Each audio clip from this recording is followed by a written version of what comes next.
समाधान। बोलिए देवाधिदेव खजानाथ श्री आदिनाथ भगवान की जय जय जय। बोलिए प्रातः स्मरणीय संत शिरोमणि परम पूज्य 108 आचार्य गुरुवर विद्यासागर जी महामुनिराज की जय जय जय। बोलिए गुणायतन प्रणेता शंका समाधान प्रवर्तक भावना योग प्रवर्तक प्रखर वक्ता परम पूज्य 108 मुनिवर श्री प्रमाण सागर जी मुनिराज की जय जय जय। बोलिए परम पूज्य 108 मुनिवर श्री अरह सागर जी मुनिराज की जय जय जय। प्रिय दर्शकों, पारस चैनल, जिनवाणी चैनल एवं प्रमाणिक ऐप के माध्यम से प्रसारित होने वाले आज के संघ समाधान के कार्यक्रम से जुड़े सभी दर्शकों और श्रोताओं का मैं हार्दिक अभिनंदन करता हूं। मैं आपको लिए चलूं संघ समाधान की ओर। इसके पूर्व हम लोग पूज्य देव के मंगल में आशीर्वाद से अपने को अभिषेक करेंगे। तो हाथ जोड़िए, मस्तक झुकाइए और बोलिए मेरे साथ, नमोस्तु गुरुदेव, नमोस्तु गुरुदेव, नमोस्तु गुरुदेव। बोलिए मुनिवर श्री प्रमाण सागर जी मुनिराज की। बोलिए। गुरुदेव, जबलपुर मध्य प्रदेश से ममता जैन पूछ रही हैं गुरुदेव कि आगामी 21 मई ज्येष्ठ कृष्णा 14 को 1008 शांतिनाथ भगवान का जन्म तप और मोक्ष कल्याणक है। वर्तमान में सभी धार्मिक स्थल बंद हैं, तो ये हम तीनों कल्याणक कैसे मनाएं? कृपया शंका का समाधान। देखिए, अभी तो इस आपातकालिक स्थिति में हम सभी तीर्थंकरों के कल्याणक वैसे ही मनाएं जैसे महावीर जयंती को घर में मनाए थे।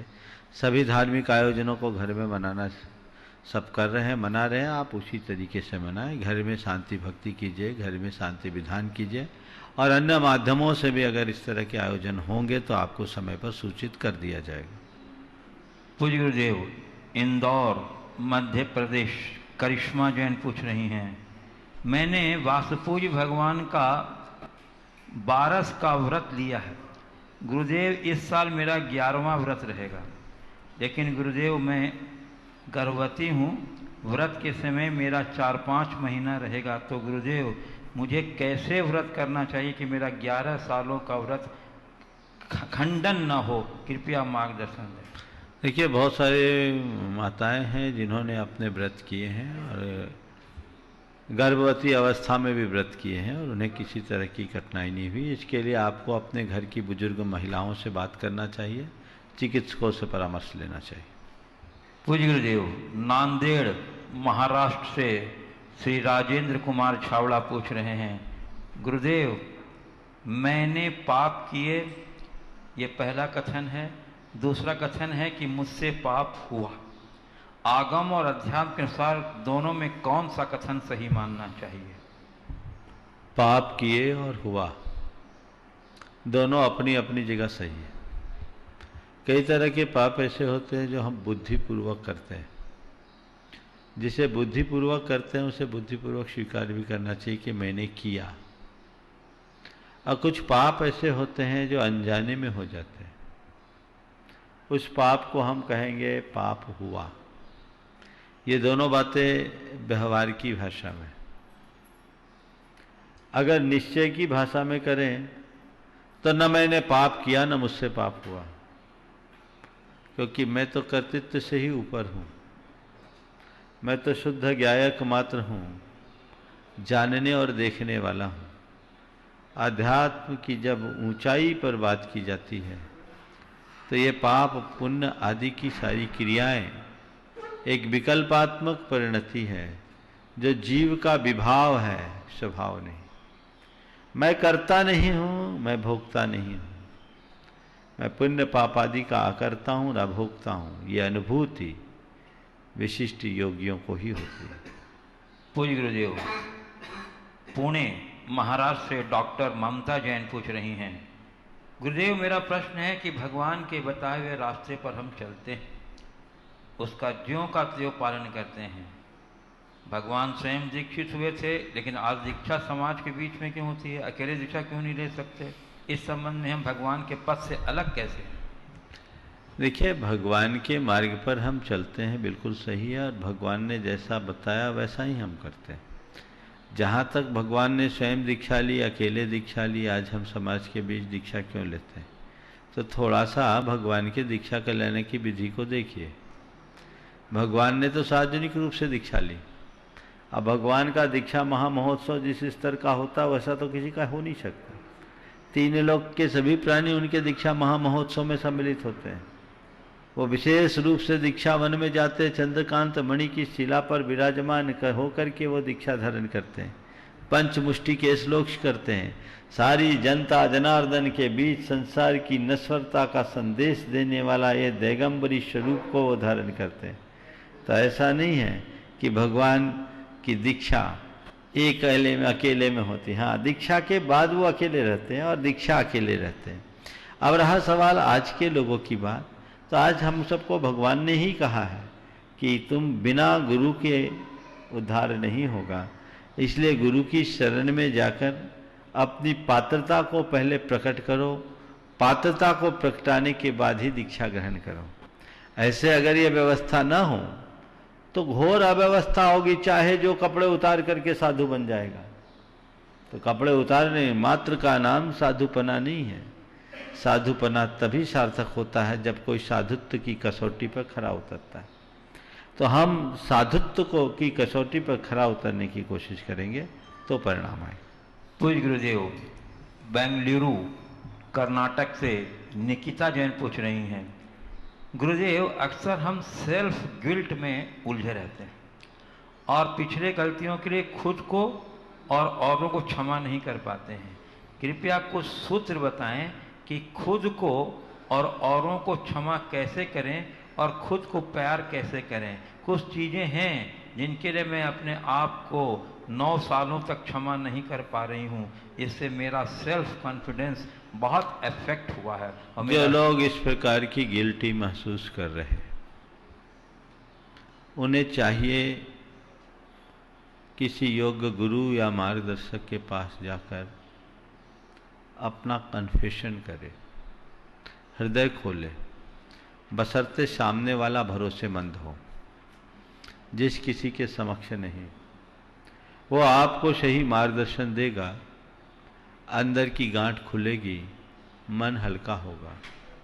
बड़े से बड़े पाप या अपराध का प्रायश्चित होता है और प्रायश्चित के बाद हर कोई शुद्धिकरण कर सकता है।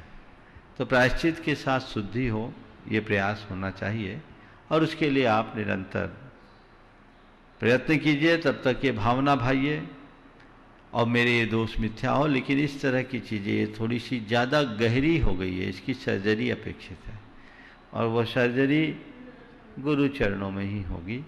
इसलिए योग अवसर की प्रतीक्षा कीजिए, जब अवसर आए अपने मन को हल्का कर लीजिए। पूज्य गुरुदेव, सागर मध्य प्रदेश से श्री राजेश जैन आरआई कमिश्नर कार्यालय सागर से पूछ रहे हैं, गुरुदेव अच्छों का अभिमान पी गया कोरोना। इस दौर ने कुछ लोगों के स्वाभिमान को भी ठेस पहुंचाई होगी। आज घरों में कैद होकर पूरे के पूरे परिवार कोरोना युद्ध लड़ रहे हैं। इस लंबे दौर में कुछ अभिमानी लोगों ने मातृशक्ति और बच्चों के स्वाभिमान को ठेस पहुंचाई होगी।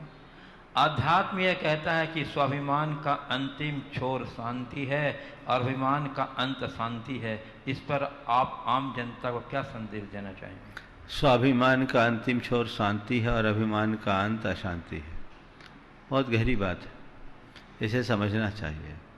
पर मैं इससे एक और आगे शब्द कहना चाहूँगा, निरभिमान में पूर्ण शांति है। हम स्वाभिमान और अभिमान से ऊपर उठकर निरभिमानी बने। कभी कभी स्वाभिमान में भी अभिमान आ जाता है और प्रायः देखने में ऐसा आता है कि लोग अभिमान को ही स्वाभिमान की संज्ञा दे देते हैं, जबकि इसमें मौलिक अंतर है। पहले अभिमान और स्वाभिमान के स्वरूप को जानना चाहिए और फिर मैं आप सबसे कहूँगा पूर्ण शांति के लिए निरभिमान का मतलब क्या है। अभिमान मान सम्मान की चाह, अंदर का गुमान, ये सब अभिमान के अंतर्गत आता है। स्वाभिमान में मान सम्मान की चाह नहीं होती, अपमान से बचने की भावना होती है।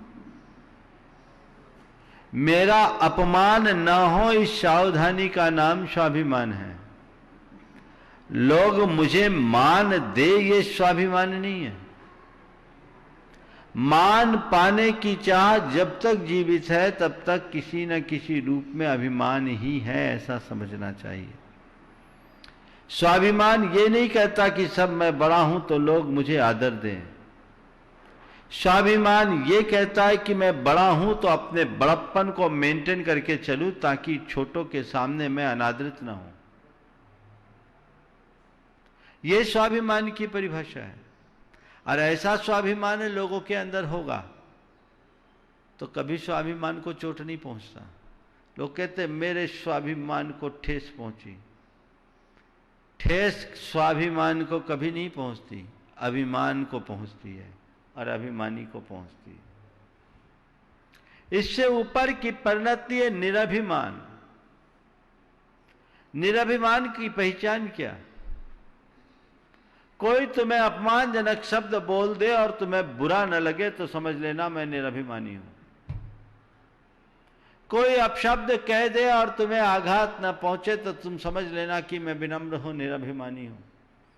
और किसी की छोटी सी भी बात यदि लग जाती है तो ये किसी न किसी रूप में अभिमान की ही अभिव्यक्ति समझनी चाहिए। इसलिए पूर्ण शांति निरभिमान में। पूज्य गुरुदेव, अंजड़ जिला बड़वानी से श्री अंतिम कुमार जैन कह रहे हैं, गुरुदेव हम लोग दुनिया के हर रिश्ते को निभाने के लिए 24 घंटे लगे रहते हैं, फिर भी सब किसी न किसी बात से नाराज रहते हैं। एक परमात्मा है जिसे अगर 1 घंटे का भी समय दिल से दे दें तो वो इतना खुश हो जाते हैं कि हमारी नैया को भव सागर से पार कराने का सद्मार्ग बता देते हैं। तो महाराज जी, जिनसे 23 घंटे का शुद्ध फायदा है और भव सागर से पार होने की पूरी गारंटी है, इसके बावजूद हम घाटे का व्यापार करने में ही अपनी शक्ति और जीवन को खपाने में क्यों व्यस्त रहते हैं? हमें ज़्यादा से ज़्यादा प्रॉफिट हो, इसके लिए क्या करना चाहिए? बातें परमात्मा की करते हैं पर भरोसा दुनिया पर होता है। जब तक दुनिया पर भरोसा है, दुनियादारी में भरोसा है, तब तक परमार्थ और परमात्मा की बातें केवल बातें हैं। हकीकत तो यह है कि घंटे भर भी अगर प्रभु चरण में आते हैं तो उसमें भी दुनियादारी दिमाग में घूमते रहती है। उस दुनियादारी से अपने आप को बाहर निकालने के लिए हमें चाहिए कि हम प्रभु का बने, अपनी इच्छा को अर्पित करें, तब हम कहीं कुछ हासिल कर पाएंगे। और यदि ऐसा नहीं होगा तो कभी परिणाम अच्छा नहीं हो सकता। तो आपने पूछा है कि घाटे का सौदा हम कैसे करें, क्यों करते हैं, ये तो आपको सोचना है, क्योंकि असली सौदा पर भरोसा नहीं। असली सौदा पर भरोसा नहीं। एक बार ऐसा हुआ, एक युवक ने अपने मित्र से कहा, सुना है अमुक लड़की ने पोस्टमैन से शादी कर ली। बोला हाँ ठीक सुना है। बोले सच? बोले हाँ। बोले क्या बोल रहे? बोले बिल्कुल पक्का, पहले मुझे भरोसा नहीं था, बाद में मैंने कंफर्म किया तो सच निकली। बोले क्या हुआ? बोला उसका प्रेमी विदेश में रहता था, हर हफ्ते चिट्ठी भेजता था। प्रेमी विदेश में रहता था, हर हफ्ते चिट्ठी भेजता था, पोस्टमैन चिट्ठी देने के लिए आता था। अब फिर क्या हुआ? दूर बैठा प्रेमी दूर रह गया और पास आए पोस्टमैन से दिल लग गया। दूर बैठा प्रेमी दूर रह गया, पास रहने वाले प्रेमी से दिल लग गया और दोनों इतने आगे बढ़ गए कि दोनों ने एक दूसरे से शादी कर ली। हकीकत यही है सबके साथ। हमारा परमात्मा दूर है और ये दुनियादारी का पोस्टमैन सामने है। तो दूर बैठे परमात्मा के संदेश को तो भूल जाते हैं, संदेश वाहक में ही उलझ जाते हैं, दुनिया की चीज़ों में ही उलझ जाते हैं, लोग उनमें ही राग रंग में लगे रमे हुए हैं। जब तक ये परिणति होगी जीवन की दशा ऐसे ही हास्यास्पद बनी रहेगी। गुरुदेव, ग्वालियर मध्य प्रदेश से डॉक्टर धर्मेंद्र जैन पूछ रहे हैं, गुरुदेव प्रामाणिक ऐप के माध्यम से मैं आपके स्वाध्याय के वीडियो देख रहा हूँ और सुन रहा हूँ। गुणस्थान के बारे में जाना समझा, बहुत अच्छा लगा। गुरुदेव, मैं ये जानना चाहता हूँ, जब भरत जी और बाहुबली जी के बीच युद्ध हुआ तब उनकी भाव दशा के हिसाब से उनके गुण स्थान क्या रहे होंगे? दोनों ही 63 सलाह का पुरुष हैं, कृपया समझ। देखिए, शास्त्रों के अनुसार दोनों 63 सलाह का पुरुष नहीं, छायिक सम्यक दृष्टि भी थे, इसलिए गुणस्थान तो उनका चौथा ही था। लेकिन चतुर्थ गुणस्थान में भी एक दूसरे के साथ लड़ने भिड़ने की स्थिति आ जाती है, क्योंकि वहाँ असंयम है, उसमें कषाय है। लेशा के परिणाम नीचे आ सकते हैं, अशुभ लेशा के रूप में परिणाम आ सकते हैं। अब पर्टिकुलर हम शास्त्र के आधार पर ये नहीं कह सकते कि उनकी कौन सी लेशा रही होगी, लेकिन ये संक्लेश परिणाम थे, तो इसके आधार पर ये जरूर बता सकते हैं कि उस समय उनकी शुभ लेशा तो नहीं ही थी और एक दूसरे के बीच युद्ध हुआ। लेकिन एक बात और ध्यान देने की है, दोनों के मध्य युद्ध तो रहा पर क्रूरता नहीं हुई। ये इस बात का द्योतक है कि लड़ाई में भी अपने आप को संभाला जा सकता है। चाहते तो दोनों ओर की सेनाएं सज सकती थी, तलवारें तन सकती थी, लाखों का संहार हो सकता था, धरती रक्त रंजित हो सकती थी, नरमुंडों से धरती को पाटा जा सकता था। थोड़ी देर के लिए कल्पना करो कि भारत और बाहुबली के मध्य जैसा युद्ध होता है, वैसा युद्ध होता तो इस धरा पर क्या होता। लेकिन उस युद्ध के लिए चूंकि वो राजनीति थी, चक्रवर्ती की बात थी, युद्ध लड़ना था, पर युद्ध लड़े, दोनों अपने हक के लिए लड़ाई लड़े, और हक के लिए लड़ाई लड़ना न्याय संगत है, ये क्षत्रिय का धर्म है। इस लड़ाई को लड़ाई नहीं कहेंगे, पर उन्होंने युद्ध लड़ा, पर बिना हिंसा के, बिना खून खच्चर के, बिना रक्तपात के। दो ही आपस में मिल गए, जल युद्ध, मल युद्ध और दृष्टि युद्ध हुए। जल कीड़ा किए, मल्ल किए, एक दूसरे के साथ पहलवानी की, दांव पेच हुआ, और दृष्टि मिलाने का युद्ध किया। तीनों युद्धों में भरत हार गए, बाहुबली जीत गए। इस घड़ी में भरत का परिणाम जरूर बिगड़ा होगा, उनका मानसिक संतुलन खोया, और ये अपने इस पराभव को सह नहीं सके होंगे। पराभव को न सह सकने के कारण, अपने पराभव को न सह सकने के कारण भरत विवेक खो गए। दिव्य चक्र रत्न का स्मरण कर लिए, ये जान करके भी कि दिव्यास्त्र कुल घातक नहीं होता, और मैं न्यायोचित रूप से तीनों युद्ध हार चुका हूं, मेरा अधिकार नहीं है किसी भी प्रकार का आक्रमण करने का। लेकिन उनके अंदर की कसाई उफन पड़ी और वो चक्र उन्होंने चला दिया। जो बाहुबली की 3 प्रदक्षिणा देके वापस भरत के पास आ गया, शर्मिंदगी तो उन्हें लगी होगी, लेकिन कहा जाता आवेग में विवेक खो जाता है, वो विवेक खोया, पर फिर भी तुरंत अपने आप को उन्होंने संभाल लिया। तो सम्यक दृष्टि थे, छायिक सम्यक दृष्टि थे, इसलिए चौथा गुण स्थान तो था, पर उस समय उनकी भावधारा असंतुलित थी। पूज्य गुरुदेव, नंदुरबार महाराष्ट्र से श्री अजित मधुकर सिंत्रे पूछ रहे हैं, गुरुदेव सन्यासी घर और नाम छोड़ता है, वैसे ही स्त्री भी अपना घर और नाम छोड़ती है। एक अपने लिए घर छोड़कर भी पूज्य बनता है और स्त्री दूसरे के लिए घर बसाकर भी सम्मान की पात्र नहीं बनती, ऐसा कारण क्या है? सन्यासी अपने लिए घर छोड़कर जगत पूज्य बनता है।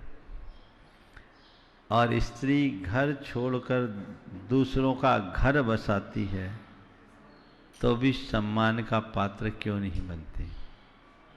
देखिए, दोनों की दिशा बिल्कुल अलग अलग है। सन्यासी में त्याग है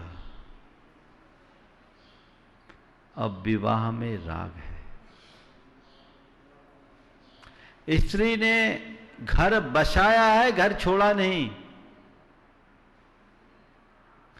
दूसरों के घर बसाने में सहभागी बनी, उसके निमित्त से ही घर बसा। और साधु सन्यासी इस दुनिया को छोड़कर नई दुनिया बनाते हैं। दोनों में बड़ा अंतर है। राग दुख का कारण होता है और वैराग सुख का आधार है। इसी बात से हमें प्रेरणा लेना चाहिए और राग से वैराग की ओर मुड़ने का प्रयास करना चाहिए। पूज्य गुरुदेव, प्रतिभा स्त्री ज्ञानोदय की छात्रा शिल्पी जैन शाहपुर पूछ रही हैं कि गुरुदेव, माता पिता कभी भी अपने बच्चों का बुरा नहीं चाहते, वह हमेशा अपने बच्चों की तरक्की पर इन्हें चाहते हैं, लेकिन बच्चों को माता पिता कुछ भी कहते हैं तो उनको बुरा क्यों लगता है, और बच्चे ये जानते हैं कि माता पिता जो कहेंगे हमारे हित के बारे में कहेंगे। बहुत ही हो गया। देखिए, बहुत ही गंभीर सवाल है और इस पर बहुत गंभीरता से विचार होना चाहिए। सबसे पहले तो बच्चों के दिल दिमाग में ये बात अच्छे से बैठना चाहिए कि मेरे सबसे बड़े शुभचिंतक मेरे माता पिता हैं। अनुभव ये बताता है कि एक उम्र तक बच्चे इसको पूरी तरह से आत्मसात करते भी हैं।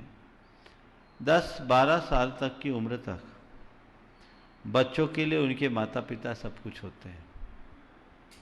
जैसे जैसे उम्र बढ़ती है बच्चों का रुझान औरों की तरफ बढ़ने लगता है, धीरे धीरे दोस्तों की तरफ और दुनिया के और लोगों के प्रति उनका रुझान बढ़ने लगता है।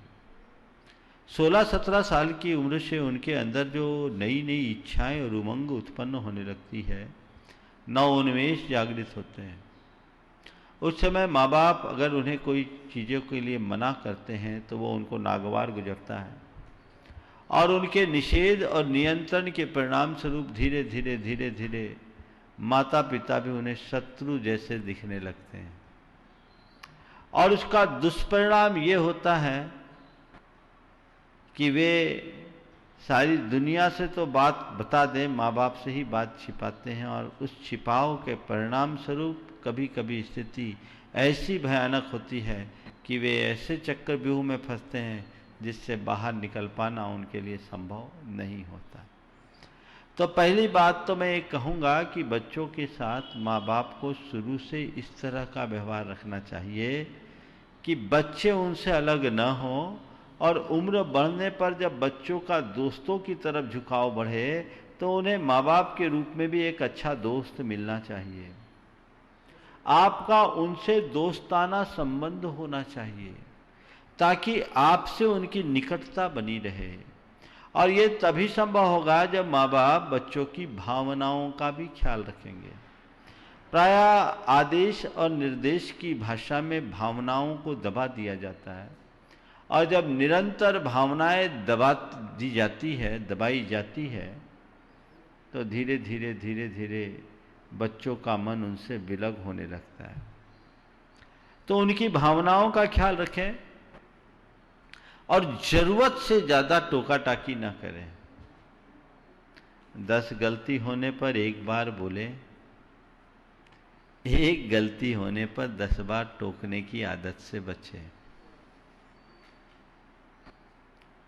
10 गलती हो, एक बार बोले तो आपका प्रभाव होगा। एक गलती पर 10 बार बोलेंगे तो कोई असर नहीं होगा। आप क्या बोलते हैं? देखिए, मैं अक्सर बताता हूँ, आपके हाथ में घड़ी है, हर सेकेंड में टिक टिक टिक टिक टिक टिक टिक टिक टिक टिक टिक टिक टिक टिक टिक टिक चल रहा है। कभी ध्यान जाता है क्या? नहीं जाता। लेकिन अगर घंटे का कांटा एक साथ टन करता है तो सब सन्न रह जाते हैं, एकदम अटेंशन। मैं आप सबसे यही कहना चाहूंगा, सेकेंड के कांटे की भांति टिक टिकाने की आदत छोड़िए, घंटे के कांटे की भांति टंकार कीजिए, तो उसका असर होगा। जो ज्यादा बोलते हैं ना, उनके लिए बच्चे कहते हैं तो बोलते ही रहते, पटर पटर चलता रहता है, चाहे माँ की बात हो चाहे पिता की बात हो। ज्यादा बोलने वाला व्यक्ति अप्रासंगिक हो जाता है और कम बोलने वालों की प्रासंगिकता सदा बनी रहती है। तो कम बोलना चाहिए, प्रसंगानुसार बोलना चाहिए, जितना आवश्यक और अपेक्षित है उतना ही बोलना चाहिए। तो ये माता पिता के प्रति बच्चों का रुझान कुछ बदलेगा। ये बात तो मैंने माँ बाप के प्रति कहा, लेकिन बच्चों को चाहिए कि वो माँ बाप को, उनकी हिदायतों को कभी अन्यथा न ले। एक बार एक बच्ची ने मुझसे सवाल किया इसी शंका समाधान में कि मेरे मम्मी पापा मेरे लिए हर बात में रोक लगाते, मन बड़ा कचोटता है, मैं क्या करूं। मैंने उससे पूछा, रोक लगाते हैं बाद में? बोले उस समय मन बड़ा खराब हो जाता है, हालांकि बाद में कई बार ऐसा लगता है कि उनका रोकना ठीक था, लेकिन महाराज जी उनकी रोक बर्दाश्त नहीं होती। मैंने कहा ये बताओ, घर से मंदिर आते समय रास्ते में रेड लाइट पड़ती है? बोले हाँ महाराज पड़ती है। तो क्या करते हो, रेड लाइट देख करके गाड़ी आगे बढ़ा देते हो? नहीं महाराज, रोकना पड़ता। क्यों? नहीं रोकेंगे तो एक्सीडेंट भी हो सकता है, चालान भी कट सकता है। तो हमने कहा रेड लाइट दिखने के कितनी देर बाद गाड़ी रोकते? बोला रेड लाइट दिखती तुरंत गाड़ी रोकते हैं। बोले इच्छा पूर्वक रोकते हो कि अनिच्छा पूर्वक? बोले महाराज अब इच्छा अनिच्छा की क्या बात है, वहां तो रोकनी ही पड़ती है, क्योंकि रोकने में ही भलाई है। तब मैंने इतना ही कहा कि माँ बाप के निषेध और नियंत्रण को जीवन यात्रा की रेड लाइट मानो और गाड़ी रोक दो, इसी में सलामती है। इसे रेड लाइट मानना, इससे तुम्हारी सलामती है, तुम्हारी सुरक्षा है। इसको अन्यथा मत लो, इसका अनुभव बाद में आएगा। पर इतना है कि रेड लाइट तभी दिखाओ जब जरूरी हो। जिस समय ट्रैफिक क्लियर हो तो ग्रीन लाइट होनी चाहिए। हर जगह रेड लाइट दिखाओगे तो फिर तो कहेंगे तो मामला गड़बड़ है। तो माता पिता की हिदायतों को मानना चाहिए, उन्हें अपना सबसे बड़ा शुभ चिंतक समझना चाहिए, उनसे अंतरंग से प्यार करना चाहिए। सबसे ज्यादा प्यार यदि हो तो माँ बाप से हो, और ये प्यार तभी बनेगा जब माता पिता और बच्चों का आपस में संवाद हो। यदि ये सब बातें आप बना करके चलेंगे तो जीवन में बहुत कुछ बेहतरी घटित हो सकेगी। पूज्य गुरुदेव, सागर भाग्योदय से सोमी जैन पूछ रही हैं, गुरुदेव आज लॉकडाउन में हम लोग कैद की जिंदगी जी रहे हैं और भावना भार रहे हैं कि हम कब आज़ाद हो जाएं।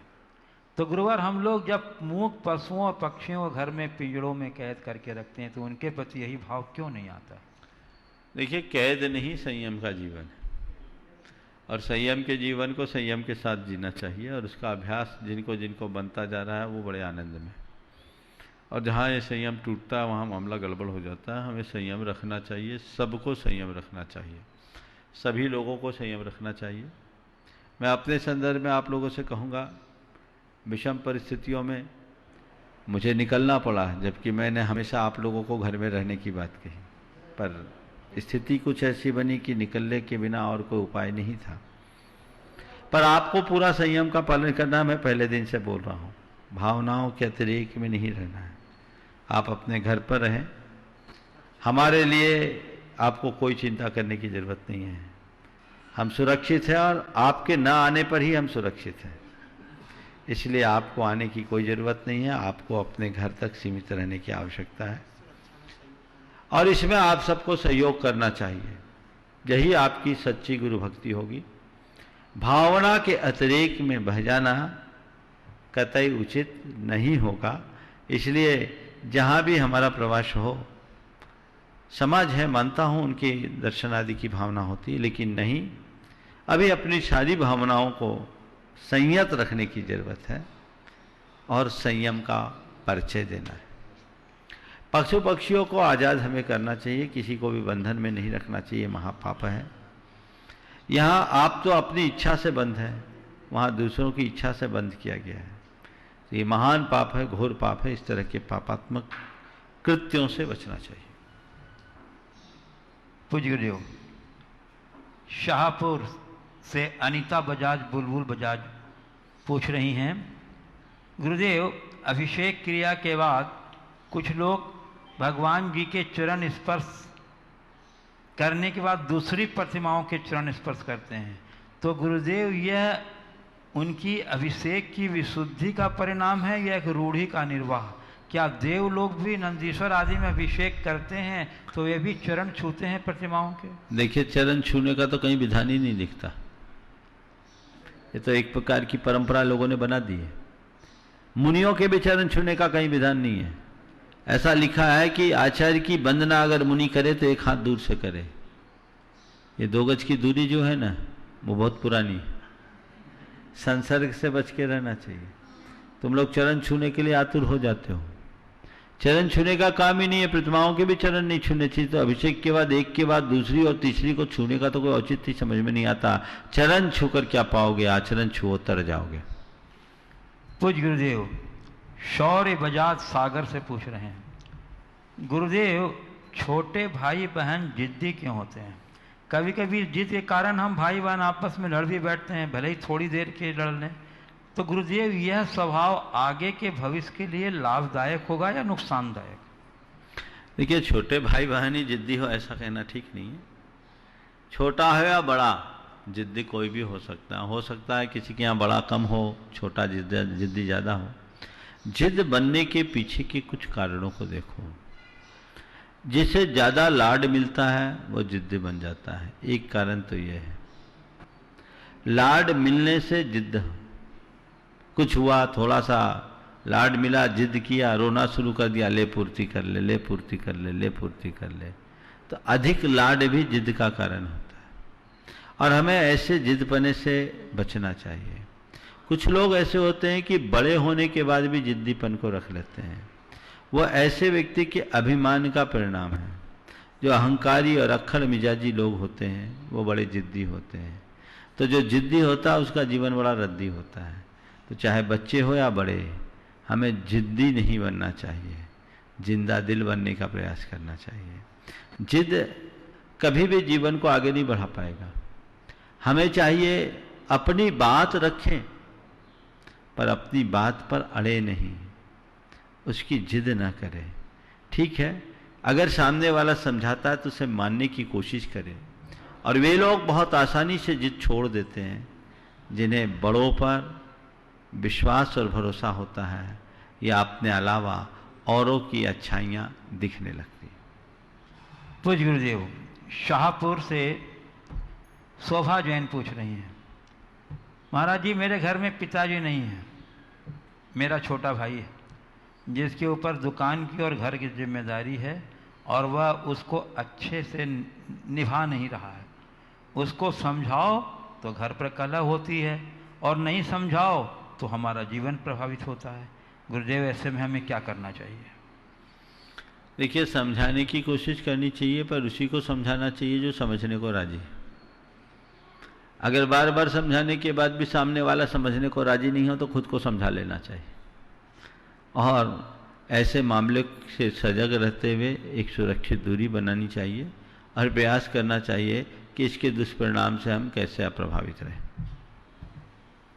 गुरुदेव ब्रह्मचारी विनोद भैया जी आधार ताल जबलपुर से पूछ रहे हैं, साधक सजने वनेवा सुक्ति के अनुसार सब जगह आनंद से निराश्रवी रहते हैं, लेकिन हम जैसे अपरिपक्व लोग कैसे इसमें गति पाएं? योगे भुवने वनेवा, साधक सब जगह संभाव रखता है, लेकिन प्रारंभिक अवस्था में कमियां रहती है। सबसे बड़ी बात तो यह है कि साधक की अलग अलग अवस्थाएं होती है।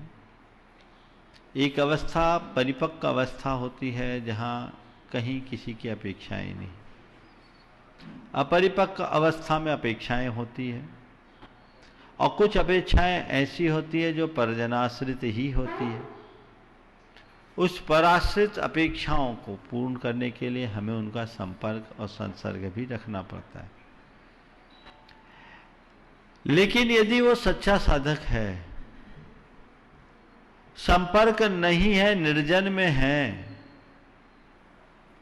तो भी अपने अभ्यास से अपने मन में क्षमता रख सकता है और योग वियोग में भुवन वन में स्थिरता रख सकता है। इसके लिए समता का अभ्यास करना चाहिए और अपनी इच्छा और अपेक्षाओं को सीमित करने का प्रयत्न करना चाहिए।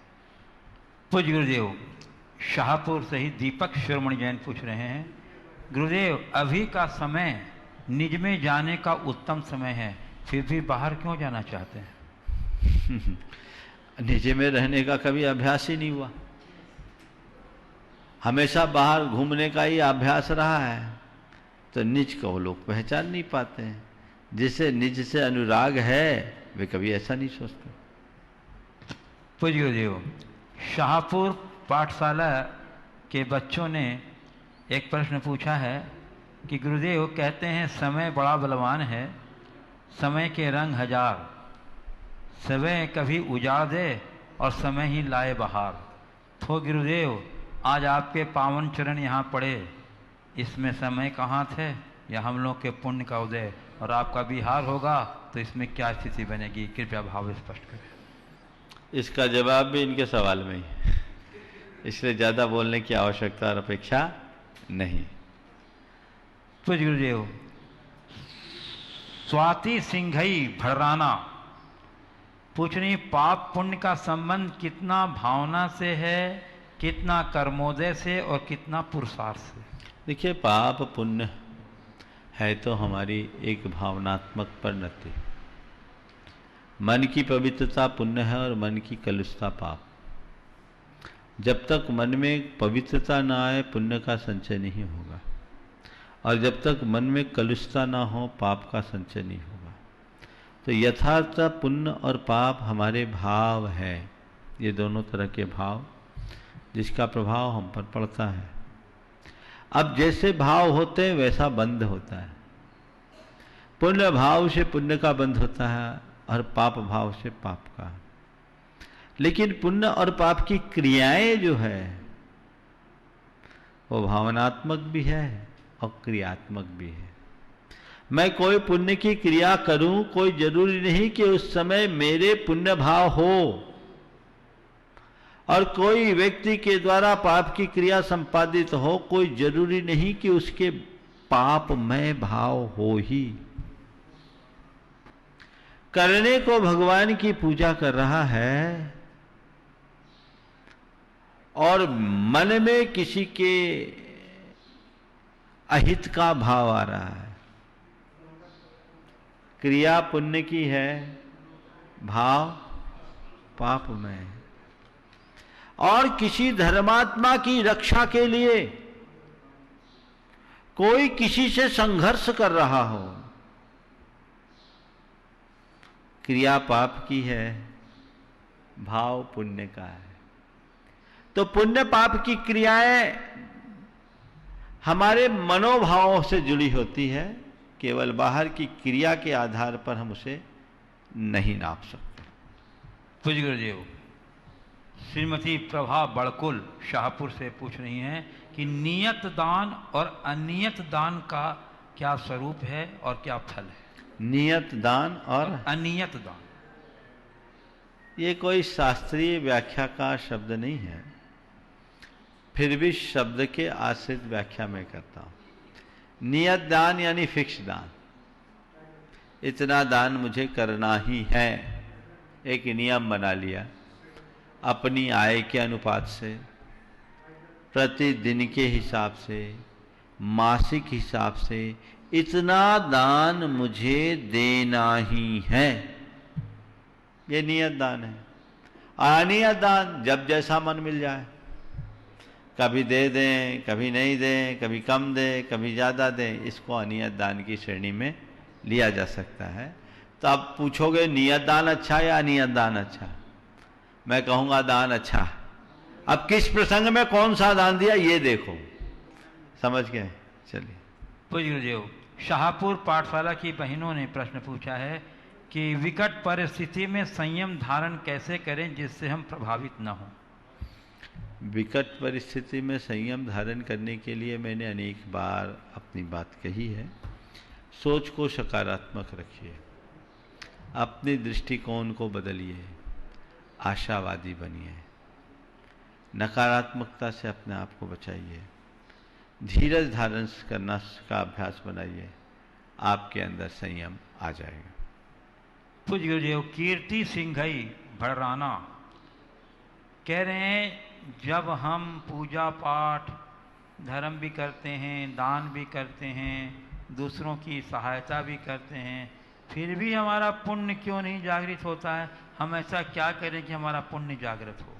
पुण्य जागृत हो या ना हो, अपनी चेतना को जागृत रखो और जीवन के उतार चढ़ाव को सहज भाव में सहन करो। जो विकट परिस्थितियाँ आ रही है उनका सामना करो और स्थिरतापूर्वक उनका जीवन जियो। पूज्य गुरुदेव, दिल्ली से सुषमा जैन पूछ रही हैं, गुरुदेव जिस समय पांडवों ने जुए में अपना सारा राज्य व महासती द्रौपदी को हारा, उस समय क्या पांडव मिथ्या दृष्टि थे? क्योंकि जुआ तो एक व्यसन है और सम्यक दृष्टि 7 व्यसनों का त्यागी होता है। कृपया समाधान। देखिए, सम्यक दृष्टि असंयमी है, क्वचित कदाचित व्यसन हो सकता है। ऐसा नहीं कहना कि उस समय वो मिथ्या दृष्टि हो गए, भटक गए थे, असंयम के प्रवाह में थे। अगर वो संयमी होते तो ऐसा नहीं होता।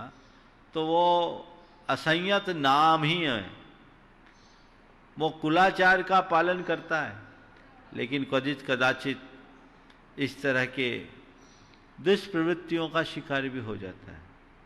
और कहते हैं तादसी जायते बुद्धि यादसी भवितव्यता, ये भवितव्यता का परिणाम भी माना जा सकता है।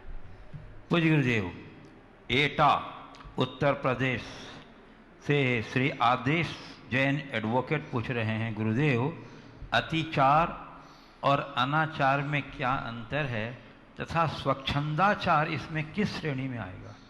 प्रतिज्ञा के आंशिक खंडन को अतिचार कहते हैं और प्रतिज्ञा का पूरी तरह खंडित हो जाना अनाचार।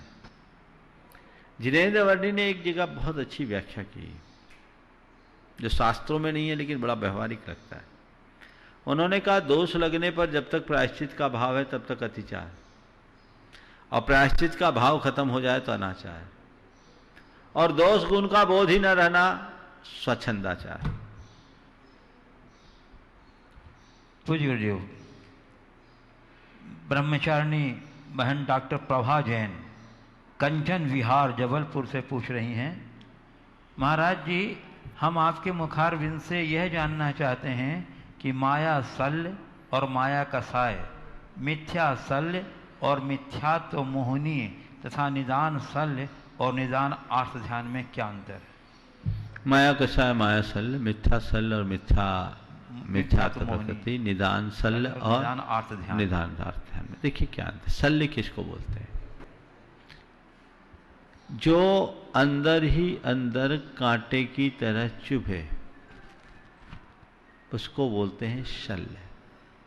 अब माया, हमने कोई कपट का कार्य किया, क्षणिक रही, वो मायाचार हो गया। पर माया शल्य क्या है? कपट आचरण किया है जो प्रकट नहीं, मन जानता है पर पोल खुलने का भय मन में बना हुआ है, ये माया शल्य है। अच्छा भेष धारण किया और बुरा आचरण किया जो अभी लोगों में ज्ञात नहीं है, पर मन में तो चोर बैठा है ना, तो मन के इस चोर को बोलेंगे माया शल्य। छिपाव दुराव क्षणिक होता है, ये माया की अलग अलग परिणतियां, वो माया कसा है। मिथ्यात्व और मिथ्या शल्य, धर्म के विपरीत श्रद्धा मिथ्यात्व है, पर मिथ्यासल 24 घंटे बाहर तो हमने धर्म का बाना अपना रखा है और भीतर हमारी श्रद्धा डगमगाई हुई है। इसको बोलेंगे मिथ्यात्व सल, मिथ्यासल। निदान बंध, निदान शल और निदान ध्यान बोला, मैं एक और जोड़ देता हूं, निदान बंध। निदान बंध किसी व्यक्ति विशेष की विभूति विशेष को देखकर उसे प्राप्त करने के अनुबंध को निदान बंध कहते हैं, जो कुछ समय के लिए होता है। मेरे तपोबल में ताकत हो तो इसका फल मुझे ये विभूति के रूप में मिले, ये निदान बंध है। एक क्षण को हुआ, बात खत्म हो गई। निदान ध्यान जो आर्त ध्यान है, अपने भविष्य के विषय में जो कुछ भी सोचना होता है वो निदान ध्यान है। लेकिन निदान शल्य भावी भोगाकांक्षा निदानम, भोगाकांक्षा में ही दत्त चित्त रहना, ख्वाबी पुलाव खाते रहना, मन के लड्डू खाना, रात दिन एक ही कल्पना में जुटे रहना, ये सब निदान शल्य के अंतर्गत आते हैं। ऐसा अंतर देखना चाहिए। पूज्य गुरुदेव, कुमारी सुविधि जैन अलवर राजस्थान से पूछ रही हैं, गुरुदेव कोरोना के कारण से जिन बच्चों का विवाह धूमधाम से होना था उन सभी का विवाह अब कैंसिल होकर नवंबर दिसंबर में होने की बात है। सरकार ने केवल 50 लोगों की अनुमति प्रदान की है। गुरुवर 50 लोगों में तो सबके करीबी रिश्तेदार भी पूरे नहीं हो पाएंगे। ऐसे में गुरुवर जैन बालक बालिकाओं को विवाह अब किस प्रकार से होना चाहिए? देखिए, विवाह एक संस्कार है और गृहस्थों के लिए एक मंगल संस्कार है। सब लोग उसे उत्साह के साथ करना चाहते हैं, लेकिन अब हमें परिस्थिति के अनुरूप करना चाहिए। वर्तमान में वैश्विक मंदी है, आर्थिक संकट भी आने वाला है, इसलिए मैं तो सलाह यही दूंगा कि विवाह कीजिए, आडंबर से बचिए। 50 व्यक्ति बहुत है, 5 आदमी के मध्य भी विवाह हो सकता है। विवाह तो 2 का होना, बाकी तो सब ताली बजाने वाले हैं। होना तो 2 का ही है, बाकी तो सब तमाशबीन है। और जीना आपको है। परिजनों की उपस्थिति हो, गुरुजनों का आशीर्वाद हो, तो सामान्य रीति से भी विवाह किया जा सकता है और उसके लिए समय टालना कोई बहुत आवश्यक और अपेक्षित नहीं है। ऐसे संकटकालीन स्थिति में लोगों को चाहिए कि जितना नीड है उतना ही काम करो और काम करके निकल जाओ। और एक बात विशेष कहता हूं, विषम परिस्थिति में जो भी घटता है वो विलक्षण होता है। समझ गए? अभी विवाह करोगे तो एक इतिहास में दर्ज होगा कि उस घड़ी में विवाह किया जब पूरे संसार में संकट था, और इस संकट के काल में हमने एक ऑनलाइन भी वेडिंग हुई है। हाँ, हो सकता है, वर्चुअली किया जा सकता है। इस तरह की बातों पर विचार कर सकते हैं। पूज्य गुरुदेव, नरसिंहपुर मध्य प्रदेश श्रेया जैन पूछ रही हैं, महाराज जी मैंने अपनी मित्र से पैसे उधार लिए थे, अब वह दूसरे शहर में रहती है तो पैसा नहीं लौटा पाए, और इस बीच मेरी उससे लड़ाई हो गई है, और दूसरा कोई सोर्स नहीं है कि उसको पैसा लौटा सकें। और हमारे धर्म में कहा जाता है कि इस भाव का अगले भाव में चुकाना पड़ता है, तो गुरुदेव हम कैसे चुकाएं, कृपया समाधान। ब्याज समेत चुकाना पड़ेगा। उसका अकाउंट का डिटेल लो और उसको ऑनलाइन ट्रांसफर कर दो, उसमें क्या बात है। चुकाना तो चाहिए, और हो सकता है इस चुकाने से लड़ाई भी मिट जाए। एक बात बोलूं, पैसे का ही ऋण नहीं, झगड़े का ऋण भी चुकाना पड़ेगा। इसलिए मैं चाहूंगा दोनों हिसाब यहीं चुकता करके जाओ, उस लड़ाई को मैत्री में परिवर्तित कर दो, जिस वजह से लड़ाई हुई उस जड़ को मिटा दो, ताकि जीवन सुधर जाए। पूज्य गुरुदेव, लोनावाला महाराष्ट्र से स्वामी अमानो कह रहे हैं, मुनिश्री मैं एक 12 साल से रिटायर्ड साधक हूँ। पुण्य के उदय से मुझे जिंदगी में बाहर का सभी सुख मिला। अभी मैं बहुत लग्जरी लाइफ जी रहा हूँ। मैंने विवेक पूर्वक सभी शौक पूरे कर लिए, लेकिन इन चीज़ों की व्यस्तता को देखते हुए मैं अभी 12 साल पहले इनसे बाहर आ गया और अंतरात्मा में लगा हूँ। सामायिक करता हूँ, प्रतिमन करता हूँ, दिन भर ध्यान में रहता हूँ और कुछ करने को बचा नहीं है। कभी कभी सोचता हूँ कि आप लोगों के मार्ग पर चलूँ, फिर बाद में आगे चलकर संलेखना लूँ, लेकिन ये मुझे पसंद नहीं आ रहा अंदर से। मैं अपने मंदिर रूपी शरीर को तकलीफ नहीं देना चाहता, मुझे इसमें हिंसा लगती है। गुरुदेव मार्गदर्शन दें कि मैं क्या करूँ। मंदिर रूपी शरीर को बिल्कुल तकलीफ देने की ज़रूरत नहीं है और शास्त्र भी नहीं कहता कि इस मंदिर रूपी शरीर को तकलीफ दो। लेकिन हमें इतना मालूम है कि जब मंदिर जीर्ण होने लगे और ध्वस्त होने की स्थिति हो जाए तो उसके जीर्णोद्धार का प्रावधान है। तो ये मंदिर एक दिन जीर्ण होगा। इससे पहले कि ये ध्वस्त हो, आप भव्य मंदिर की नींव डाल लीजिए ताकि फिर उस मंदिर में आप निराकुलता पूर्वक रह सको। संलेखना शरीर का विनाश नहीं, देह परिवर्तन की वैज्ञानिक प्रक्रिया है। उसे देह विनाश के रूप में मत देखिए और उसमें दैहिक कष्ट भी मत देखिए। धीरे धीरे धीरे धीरे अपने शारीरिक और मानसिक आवश्यकताओं को कम कीजिए। फिजिकल और मेंटल रिक्वायरमेंट रिड्यूस हो जाए तो इनकी ज़रूरत ही नहीं पड़ेगी। ऐसे भी एक अवस्था में शरीर की मांग समाप्त सी हो जाती है। आखिरी दिनों में लोगों से कुछ लिया भी नहीं जाता। दिन भर में 1 कप 2 कप कुछ चला गया तो चला गया, 1-1 2-2 चम्मच से, या नली लगा करके डाल दिया तो डाल दिया। शरीर उसे स्वीकार नहीं करता। मनुष्यों में क्या, हर प्राणियों के साथ ऐसी दशा है। यदि आपने पहले से इस विज्ञान को जान लिया और अपने शरीर को तदनुरूप ढाल दिया तो आपको फिर अपने इस मंदिर को ढहने का दृश्य नहीं देखना पड़ेगा। मैं आपसे एक ही बात कहता हूं, हर व्यक्ति से ये कहना चाहूंगा, ऐसा मत करो कि तुम्हारा शरीर छूटे। मैं कह रहा था ऐसा मत करो कि तुम्हारा शरीर छूटे। ऐसा जीवन जियो कि तुम शरीर को छोड़ो। छूटने और छोड़ने में अंतर है। काल तुम्हारा शरीर छुटवा लेगा, पर जागृत रहोगे तो तुम इस शरीर को अपनी प्रज्ञा के साथ छोड़ोगे और ये मंदिर छूटेगा, दूसरे मंदिर में प्रवेश करोगे।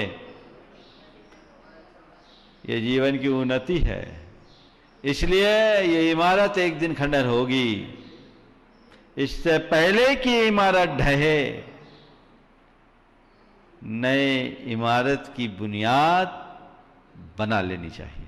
पूज्य सतना मध्य प्रदेश से श्री अतुल दुबे एवं डॉक्टर राजकुमार जैन पूछ रहे हैं, गुरुदेव जब मनुष्य का जन्म होता है तो वह पर्सन कहलाता है, लेकिन बड़ा होने पर वेरी इम्पॉर्टेंट पर्सन हो जाता है। गुरुदेव जन्म के समय पी पहले आता है और उम्र बढ़ने पर पी बाद में आ जाता है। वीआईपी में पी बाद में आता है, ऐसा क्यों? पर्सन से इम्पोर्टेंट पर्सन बन जाते हैं। आपने पूछा जन्म के समय में पी पहले और बढ़ने पर, उम्र बढ़ने पर पी बाद में। मैं यही समझता हूँ कि जन्म के समय में प्योरिटी ज़्यादा होती है, इसलिए पी पहले है, और जैसे जैसे उम्र बढ़ती है हमारी प्योरिटी घटते जाती है, इसलिए पी पीछे खिसकता जाता है और इधर उधर की बातें हमारे जीवन में आने लगती है। तो ये चीज़ें हमारे जीवन में है, इनसे हम अपने जीवन को आगे बढ़ाएं। हाँ, पूज्य गुरुदेव अमरावती महाराष्ट्र से अक्षय खरकले पूछ रहे हैं, गुरुदेव आज हमारे पास जो महावीर वाणी है उसकी पूर्ण रूपेण शुद्धता कितनी प्रतिशत हो सकती है? भगवान महावीर की वाणी 2500 वर्ष पहले बोली गई। क्या इस 2500 साल की लंबी परंपरा में इसमें मिलावट होने की संभावना नहीं है? इतिहास कहता है कि जैन धर्म का प्रभाव कम करने के लिए बहुत से छद्म लोगों ने एवं विद्वेषियों ने महावीर वाणी में बहुत सी मिलावट करके रखी है। तो गुरुदेव, आपकी दृष्टि में कौन सा शास्त्र जो उपलब्ध है जो पूरी तरह शुद्ध हो सकता है? देखिए, आपकी बातों से कुछ अंशों में मैं सम्मत हूँ। मिलावट तो सब जगह होती है, और भगवान महावीर के बालों में भी मिलावट हुआ हो, इसमें कोई संशय नहीं। लेकिन ऐसा नहीं कि जो कुछ भी वो मिलावट है ही।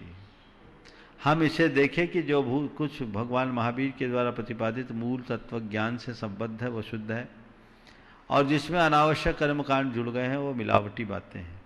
हम अपने विचार और विवेक से देखें, क्योंकि ये हर परंपरा के साथ हुआ है, होता रहेगा। अभी हम पर है कि हम उसमें से कितना अच्छा ग्रहण कर सकते हैं और कितना नहीं। भगवान महावीर की वाणी के साथ एक चीज़ और हुई है। ये एक बर्फ़ की सिल्ली उनने हमें दी, और एक दूसरों के हाथों से आते आते आते आते वो सिल्ली पिघल गई। हमारे हाथ में आते आते तो एक छिपट बची है, और वो छिपट भी शुद्ध नहीं, क्योंकि उसमें हमारे हाथ का मैल जुड़ा हुआ है।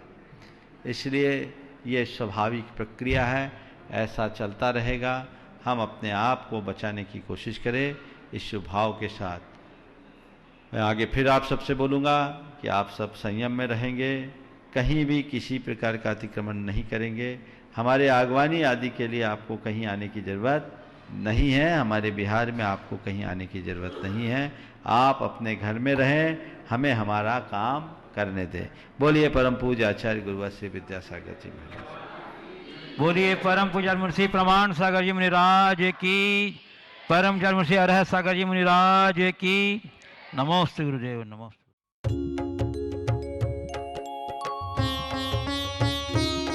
शक का समाधान